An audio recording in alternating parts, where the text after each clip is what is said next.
अस्सलाम वालेकुम, मैं हूं बाबर हयात और आप देख रहे हैं बाबर हयात क्रिकेट शो। आपने देखा इंडिया वर्सेस साउथ अफ्रीका दूसरा ओडीआई मैच, मैंने भी देखा। और मैं आपको एक सच्ची बात बताऊं, ये मैच देखने के बाद मैं अपने सभी व्यूअर्स को ये कहूंगा कि भले वो किसी भी मुल्क से उनका ताल्लुक है, पाकिस्तान से हैं, इंडिया से हैं, अगर आपने रियल मीनिंग्स में मॉडर्न ओडीआई क्रिकेट, आज का जो ऑर्डर ऑफ द डे है और ओडीआई क्रिकेट में, अगर आपने उसको देखना है ना, तो आप इस मैच को देखिए। What an amazing game of cricket, what an outstanding game of cricket. मतलब कौन जीता कौन हारा इसको एक साइड पे छोड़ दीजिए भाई, ये है ओडीआई क्रिकेट।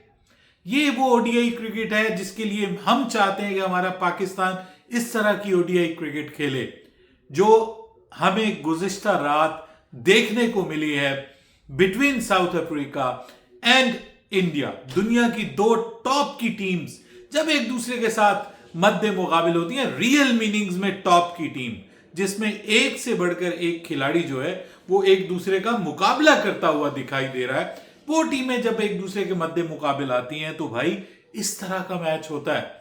पिछला मैच भी बहुत अमेजिंग था। साउथ अफ्रीका ने पिछले मैच में भी भरपूर फाइट की थी। हालांकि आउटस्टैंडिंग इनिंग्स हमें देखने को मिली थी पिछले मैच में भी ग्रेट विराट कोहली की, और इस मैच में भी उन्होंने सेंचुरी की है। देखिए, मॉडर्न ग्रेट्स अगर आपने देखने हैं इन एक्शन और जबरदस्त परफॉर्म करते हुए, तो इस मैच में आपको एक नहीं दो नहीं कई मॉडर्न ग्रेट्स नजर आएंगे और फ्यूचर स्टार्स भी नजर आएंगे जो परफॉर्म कर रहे हैं, जो आपको बता रहे हैं कि this is called basically the transition. जिस ट्रांजिशन के चक्कर में हमारे गौतम गंभीर साहब पड़े हुए हैं, ये वो ट्रांजिशन नहीं है। जो ट्रांजिशन होती है ना, वो असल मीनिंग में क्या होती है कि सीनियर्स के साथ आप जूनियर को आगे लेके आते हैं और उनकी परवरिश होती है। साथ में सीनियर्स के साथ जूनियर्स की परवरिश होती है, नरिशमेंट होती है, उनको सिखाया जाता है और आहिस्ता आहिस्ता करके सीनियर्स जो हैं वो जूनियर्स के हाथ में झंडा पकड़ा के कहते हैं कि अब तुम्हारे हवाले वतन साथियों। ये कहा जाता है this is the way to trend new stars, youngsters. ये नहीं है कि अचानक आप सारे सीनियर्स को बाहर कर दें और कहें कि जी ये ट्रांजिशन है। That is not transition. देखिए, जरूरत महसूस हुई आज के इस मैच में इंडिया को कुछ चीजों की, उन पे हम आगे चल के बात करते हैं, बट जो कमियां नजर आई उसमें बस सिर्फ ये देख लीजिए कि दो ऐसे बल्लेबाज इस मैच में इंडिया की तरफ से आपको नजर आएंगे। एक कल के ग्रेट, आज के great Virat Kohli, 53rd century. और क्या खूबसूरत शॉट्स, क्या जबरदस्त किस्म की पेस किया इनिंग को, क्या शानदार शॉटों की प्लेसमेंट, और मतलब फ्लॉलेस इनिंग, जबरदस्त इनिंग, जितनी भी तारीफ की जाए कम है। दो लगातार सेंचुरियां। जो लोग कह रहे हैं कि भाई इनकी फिटनेस का इशू है, ये बूढ़े हो गए हैं और इनका वो रिफ्लेक्सेस नहीं है, यार उनको कम से कम शर्म करनी चाहिए। और विराट कोहली ने उनको ये जवाब दिया है, उनको ये शटअप कॉल दिया है कि मैं अगर खेल रहा हूं ना तो I am still capable of playing and even better than your new youngsters. बहुत बेहतर उनसे। बाउंड्री के ऊपर फील्डिंग करवा लें, आउटस्टैंडिंग कैचेस पकड़ने की बात हो, एक्स्ट्रा ऑर्डिनरी फील्डिंग की बात हो, तो भाई किसका नाम आता है? विराट कोहली अभी भी 37 के अंदर भी जाके वो 27 वालों को लेसन्स दे रहा है और बता रहा है कि मियां इसको कहते हैं फिटनेस, ये है फिटनेस।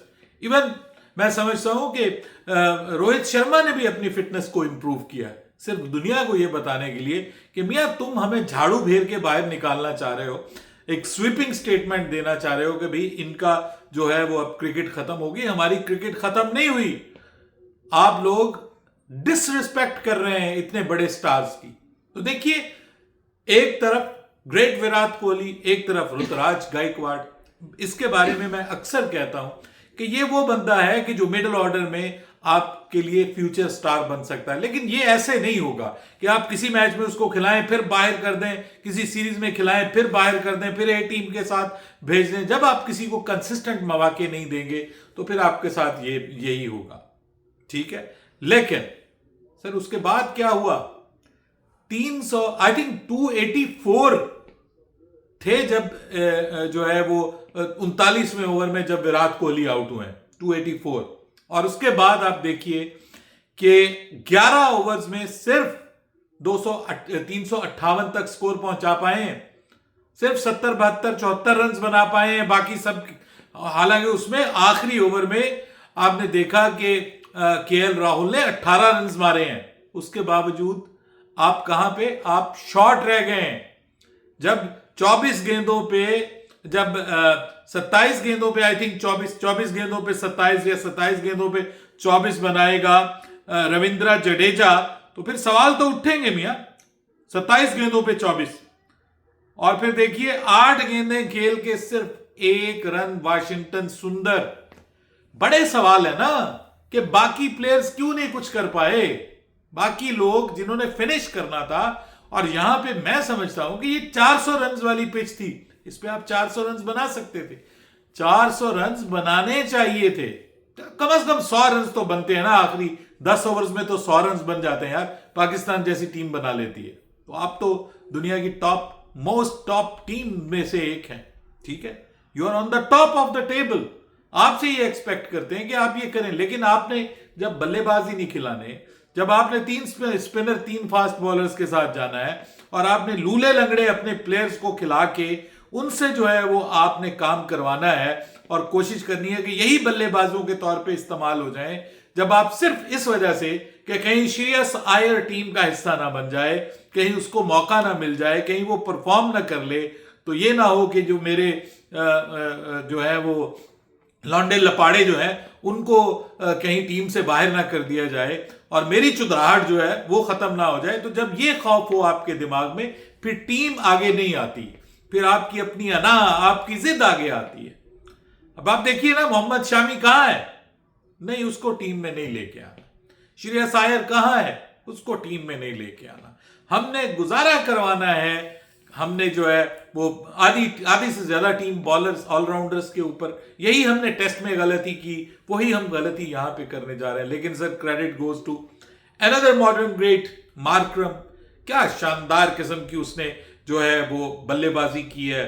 साथ में भाई बबूमा ने भी आज तो पूरा साथ निभाने की कोशिश की, लेकिन उनके पास सिर्फ एक टैलेंट नहीं है, ब्रेड्थ की है उनके पास। और आगे जाके आप देखें तो भाई उनके पास तो वो ब्रेविस आ गया है, अब एक नया सुपरस्टार, वो उठा उठा के मार रहा है बॉलर्स को। और फिर और नहीं तो भाई कॉर्बन बोश, मतलब दे हैव मेनी स्टार्स, और उनके पास प्रॉपर प्लेयर्स हैं, उनके पास प्रॉपर प्लेयर्स हैं। वो मतलब इस तरह का चक्कर नहीं है किसी की पसंद नापसंद पे साउथ अफ्रीका टीम नहीं बनाती, वो अपने रिक्वायरमेंट के मुताबिक टीम बनाती है, और एक प्रॉपर थॉट प्रोसेस उसके पीछे होता है। और मैं समझता हूं कि ये बहुत बड़ा एक आई ओपनर है इंडिया के लिए। मैच बहुत जबरदस्त हुआ, इंडिया अच्छा खेला है, लेकिन मैं समझता हूं कि बॉलर्स से ज्यादा यहां पे बल्लेबाजों का कसूर है, कि उनको यहां पे 375 तो बनते थे यार, कम से कम मिनिमम 375 380 तो बनते थे ना। जब आपके 284 पे जो है वो आपके 4 विकेटें गिरी हों, और आप जो है वो 284 पे 3 विकेटें या 4 विकेटें जो भी गिरी हों, और उसके बाद फिर आपके पास 11 ओवर पड़े हों, और उसमें जाके आप 58 रन बना सकें, वो भी ऑलमोस्ट रन बॉल के हिसाब से, तो फिर सवाल उठता है बल्लेबाजों की कैपेबिलिटी के ऊपर।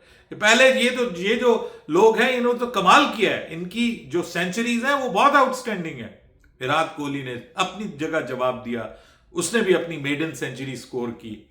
देखिए कुछ लोग जो है ना, मैं समझता हूं कि कुछ लोगों को हिस्ट्री जो है ना कभी भूल नहीं पाती, एंड कुछ लोग बाजुकात ऐसे होते हैं कि जो बिगर देन द गेम हो जाते हैं और खेल से भी बड़े हो जाते हैं। एंड आई थिंक सो कि अगर आपने एग्जाम्पल देनी है तो विराट कोहली इज दैट। विराट कोहली वो एग्जाम्पल है जिसको कितना अच्छा है, it's a feast for everyone. जो क्रिकेट से मोहब्बत करता है उसके लिए इट्स अ फीस्ट कि वो उसको 2 लगातार सेंचुरियां देखने को मिले, और वो भी अपने घर में, और उसके बाद भी मुखालिफिन को शर्म ना आए, तो फिर क्या कहा जा सकता है। बहरहाल it's a great comeback from south Africa.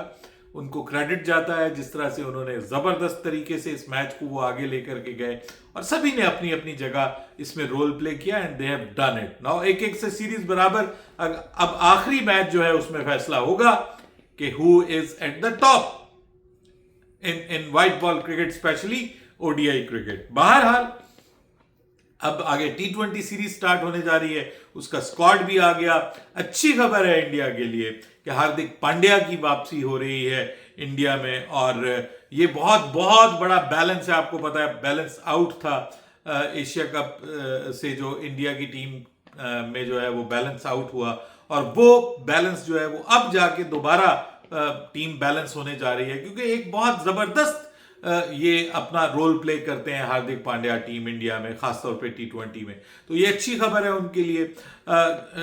जो गिल है उनकी भी वापसी हुई है, लेकिन उनको अभी भी सब्जेक्ट टू फिटनेस उनकी वापसी है, बट लेट्स सी, देखते हैं। ऑलमोस्ट वही स्क्वाड तो पुराने वाला ही है उनका T20 का भी, लेकिन देखते हैं कि अगर हार्दिक पांड्या के आने से क्या फर्क पड़ता है इंडिया की T20 टीम में, और सही पता चलेगा इंडिया का T20 सीरीज में अगेंस्ट साउथ अफ्रीका, क्योंकि ये अब आपको पता है वर्ल्ड कप करीब है, ये बहुत इंपॉर्टेंट सीरीज होने जा रही है। इसमें यंगस्टर्स सही आजमाए जाएंगे कि अभिषेक शर्मा, तिलक वर्मा, ये सब लोग जो हैं किस जगह पे खड़े हुए हैं, संजू सैमसन, इनके ऊपर, सबके ऊपर निगाहें होंगी, बॉलर्स के ऊपर निगाहें होंगी। भाई द वे बॉलर्स भी थोड़ा सा इंप्रूवमेंट की जरूरत है, फील्डिंग में भी इंप्रूवमेंट की जरूरत है, कुछ ब्लंडर्स की हैं, शायद अपने क्राउड का प्रेशर भी है, ये भी सारी चीजें हैं, बीच में कुछ सिलेक्शन के मसले मसाइल भी हैं, बहुत सारे लोचे एक साथ तले हुए हैं। गंभीर साहब ने जो एक खिचड़ी पकाई हुई है, वो खिचड़ी नुकसान पहुंचा रही है। मैं तो बस यही समझता हूं, जितनी मेरी क्रिकेट की समझ है। आप अपनी राय दीजिएगा कमेंट सेक्शन में। बाबर हयात को इजाजत दीजिएगा।